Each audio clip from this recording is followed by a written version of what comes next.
నమస్కారం. నా పేరు రవిచంద్ర. ఈ వీడియో ద్వారా current affairs important bits friends, ఈ ఛానల్ ఒకసారి సబ్స్క్రైబ్ చేసుకోండి. లేటెస్ట్ అప్డేట్స్ ఈమెయిల్లో పొందగలుగుతారు. యూట్యూబ్ నుంచి వీడియో చూడాలనుకుంటే youtube.com/learncanon టైప్ చేసి చూడండి. Current affairs important bits. తెలంగాణలోని డ్వాక్రా మహిళలకు స్మార్ట్ ఫోన్ కొనుగోలు కోసం ఒక్కొక్కరికి ఎంత మొత్తం చొప్పున రుణంగా ఇవ్వాలని ఇటీవల శ్రీనిధి బ్యాంక్ కార్యవర్గం తీర్మానించింది. రూ. 6,000. ఆ మొత్తాన్ని 24 సమాన వాయిదాల్లో తిరిగి తీసుకోవాలని శ్రీనిధి బ్యాంక్ నిర్ణయించింది. శ్రీనిధి ద్వారా ప్రస్తుత ఆర్థిక సంవత్సరంలో 2016-17 డ్వాక్రా సంఘాల వారికి 1,600 కోట్ల రూపాయల రుణాలు ఇవ్వాల్సి ఉండగా 2017 ఫిబ్రవరి 4 నాటికి 650 కోట్లు మాత్రమే ఇచ్చారు. మిగిలిన 950 కోట్లు మార్చిలోగా పంపిణీ చేయాలని నిర్ణయించారు. ప్రపంచవ్యాప్తంగా ఏటా ఎంతమందికి పైగా క్యాన్సర్ బారిన పడుతున్నట్లు ప్రపంచ ఆరోగ్య సంస్థ WHO ఇటీవల వెల్లడించింది.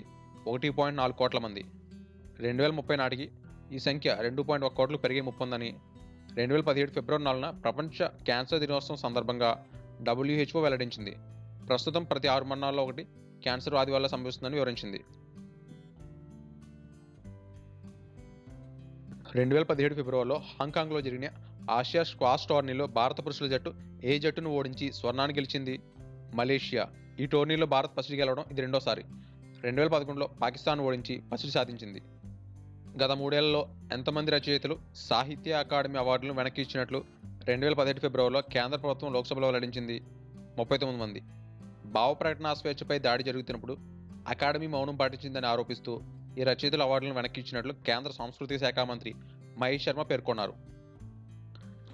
దేశంలో విద్యుత్ సౌకర్యం లేని 18,452 గ్రామాల్లో ఎన్ని గ్రామాలకు ఆ సౌకర్యం కల్పించినట్లు 2017 ఫిబ్రవరి 6న కేంద్ర విద్యుత్ శాఖ మంత్రి ప్రకటించారు. 12,033 గ్రామాలు. 2015 ఆగస్టు 15న ప్రధాని నరేంద్ర మోదీ ఎర్రకోట నుంచి ప్రసంగిస్తూ 1000 రోజుల్లో అంటే 2018 మే 1 నాటికి 18,452 గ్రామాలకు విద్యుత్ సౌకర్యం కల్పిస్తామని ప్రకటించారు.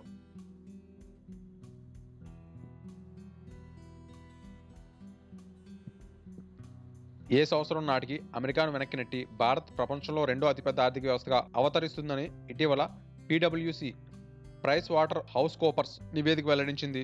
2040 నాటికి కొనుగోలు శక్తి PPP ఆధారంగా ఈ అంచనాలు రూపొందించారు. PPP పరంగా చూస్తే ప్రస్తుతం భారత్ ప్రపంచంలో మూడో అతిపెద్ద ఆర్థిక వ్యవస్థగా ఉందని, చైనా, అమెరికా తొలి 2 స్థానాల్లో ఉన్నాయని PwC పేర్కొంది. జాతీయ సీనియర్ బ్యాడ్మింటన్ ఛాంపియన్షిప్ 2017 పురుషుల సింగిల్స్ టైటిల్ విజేతగా నిలిచింది ఎవరు? సౌరభ్ వర్మ. ఈ పోటీలను పాట్నాలో నిర్వహించారు. మహిళల సింగిల్స్ టైటిల్ను రితు పర్ణదాస్ చేజిక్కించుకున్నారు. ఫైనల్లో ఆమె రేష్మా కార్తిక్ను ఓడించింది. ఎయిడ్స్ నియంత్రణతో పాటు ఆరోగ్య రంగంలో పలు అంశాల్లో సహకరించేందుకు ఏ దేశంతో అవగాహన ఒప్పందం కేంద్రం కేబినెట్ ఇటీవల ఆమోదం తెలిపింది? సెనెగల్. పాత్రికేయ రంగానికి సంబంధించి 2016 ఏడాదికి జీకే రెడ్డి జాతీయ స్మారక పురస్కారాన్ని ఇటీవల ఎవరికి ప్రకటించారు? కరణ్ దాఫర్. రైల్వే స్టేషన్ల పునరాభివృద్ధి కార్యక్రమం తొలి దశను 2017 ఫిబ్రవరి 8న రైల్వే మంత్రి సురేష్ ప్రభు ఢిల్లీలో ప్రారంభించారు. ఈ కార్యక్రమంలో మొత్తం 400 స్టేషన్లు ఎంపిక చేయగా మొదటి దశ కింద ఎన్ని స్టేషన్లు అభివృద్ధి పరిచారు? 23. మొదటి దశ కింద తెలుగు రాష్ట్రాల్లో సికింద్రాబాద్, విశాఖపట్నం, విజయవాడ స్టేషన్లు కూడా అభివృద్ధి చేయనున్నారు. 2017లో ప్రపంచ కిడ్నీ దినోత్సవాన్ని ఏ రోజు నిర్వహించారు? March 9. Dalai Lama centre for ethics and transformative values దక్షిణాసియా కేంద్రానికి ఇటీవల ఏ నగరంలో శంకుస్థాపన చేశారు? హైదరాబాద్. ఇల్హం అలియేవ్ ఇటీవల తన భార్య మెహ్రీ బన్ను తన దేశానికి తొలి ఉపాధ్యక్షురాలిగా నియమించారు. ఆయన ఏ దేశానికి అధ్యక్షుడు? అజర్బైజాన్. ఇల్హం ప్రభుత్వం గత సెప్టెంబర్లో రాజ్యాంగపరంగా ప్రజాభిప్రాయ సేకరణ చేపట్టి కొత్తగా ఉపాధ్యక్ష పదవిని ఏర్పాటు చేశారు. మరోపక్క అధ్యక్ష పదవీ కాలాన్ని 7 ఏళ్లకు పొడిగించింది. అనేక యుద్ధ నౌకలు, యుద్ధ విమానాలతో కూడిన ఏ దేశ నౌకాదళానికి చెందిన క్యారియర్ స్ట్రిక్ గ్రూప్ 1 CSG-1 దళం వివాదాస్పద దక్షిణ చైనా సముద్రంలో ఇటీవల గస్తీ విధుల్లో దిగింది? అమెరికా. అమెరికా జాతీయ భద్రతా సలహాదారులుగా నియమితులైన వ్యక్తి ఎవరు? హెర్బర్ట్ రేమడ్ మెక్ మాస్టర్. విరాట్ కోహ్లీ డబుల్ సెంచరీలు. హైదరాబాద్లో 2017 ఫిబ్రవరిలో బంగ్లాదేశ్లో జరిగిన ఏకైక టెస్ట్ మ్యాచ్లో టీమిండియా కెప్టెన్ విరాట్ కోహ్లీ ద్విశతకం 204 నమోదు చేశాడు. తద్వారా వరుసగా 4 టెస్ట్ సిరీస్లో డబుల్ సెంచరీలు సాధించిన తొలి ఏకైక బ్యాట్స్మెన్గా విరాట్ రికార్డు సృష్టించాడు. Don Bradman Australia, Rahul Dravid వరుసగా 3 సిరీస్లో డబుల్ సెంచరీలు చేశారు ఇప్పటివరకు. వెస్టిండీస్, న్యూజిలాండ్, ఇంగ్లాండ్, బంగ్లాదేశ్తో టెస్ట్ సిరీస్లో విరాట్ కోహ్లీ వరుసగా ఈ ఘనత సాధించాడు. తాజాగా బంగ్లాదేశ్తో జరిగిన ఏకైక టెస్ట్ మ్యాచ్లో టీమిండియా 208 పరుగుల తేడాతో ఘన విజయం సాధించింది. Man of the match Virat Kohli.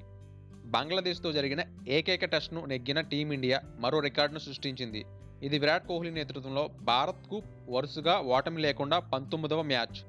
1977-80 మధ్య సునీల్ గవాస్కర్ నేతృత్వంలో భారత జట్టు వరుసగా ఓటమి లేకుండా 18 మ్యాచ్లతో నెలకొల్పిన రికార్డును కోహ్లీ సేన బద్దలు కొట్టింది.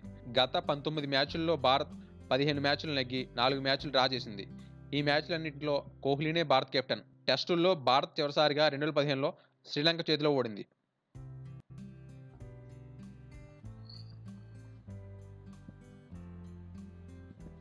జాతీయ మహిళా పార్లమెంట్ సదస్సు విజయవాడ సమీపంలోని పవిత్ర సంగమం వద్ద 2017 ఫిబ్రవరి 10, 11, 12 తేదీల్లో 3 రోజుల పాటు జాతీయ మహిళా పార్లమెంట్ సదస్సు ఆంధ్రప్రదేశ్ శాసనసభ ఆధ్వర్యంలో నిర్వహించారు.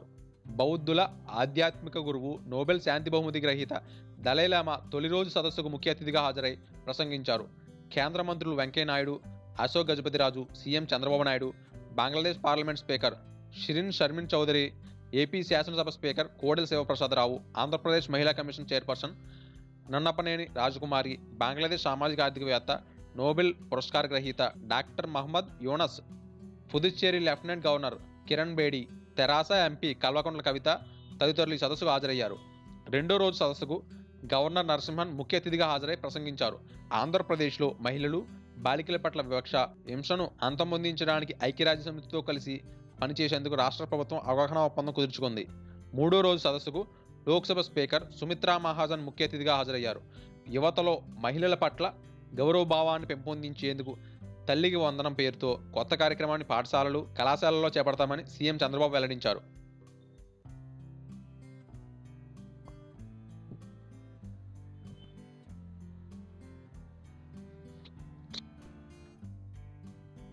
జాతీయ మహిళా పార్లమెంట్ సదస్సును నిర్వహించడం దేశంలో ఇదే తొలిసారి.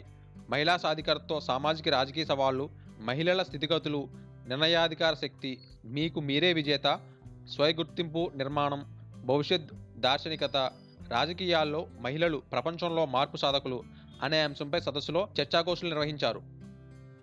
జాతీయ మహిళా విధానం 2016 ముసాయిదాపై అధ్యయనం చేసేందుకు ప్రధాని నరేంద్ర మోదీ ఇటీవల నియమించిన 12 మంది మంత్రుల బృందానికి సమన్వయకర్తగా మేనకా గాంధీ వ్యవహరించనున్నారు. జాతీయ మహిళా సాధికారత విధానం 2011కు బదులు కొత్త విధానాన్ని తీసుకురానున్నారు. ముసాయిదా విధానంలో మహిళలు 7 రంగాల్లో ఎదుర్కొంటున్న ప్రధాన సమస్యలపై చర్చించి వాటి పరిష్కారానికి సూచనలు చేయనున్నారు. సమాన హక్కులు, నిధులు, అవకాశాలే లక్ష్యంగా కార్యక్రమాలు రూపొందించేందుకు వీలుగా కొత్త విధానాన్ని రూపొందించనున్నారు. తెలంగాణ రాష్ట్ర ప్రజల భాష, యాస 10 కాలాల పాటు సజీవంగా ఉండేందుకు సుమారు 1,00,000 పదాలతో నిఘంటువును రూపొందించాలని పొట్టి శ్రీరాములు తెలుగు విశ్వవిద్యాలయం నిర్ణయించింది. 2018 జూన్ 2 తెలంగాణ ఆవిర్భావ దినోత్సవం నాటికి నిఘంటువును ఆవిష్కరించేందుకు విశ్వవిద్యాలయం కసరత్తు చేస్తుంది.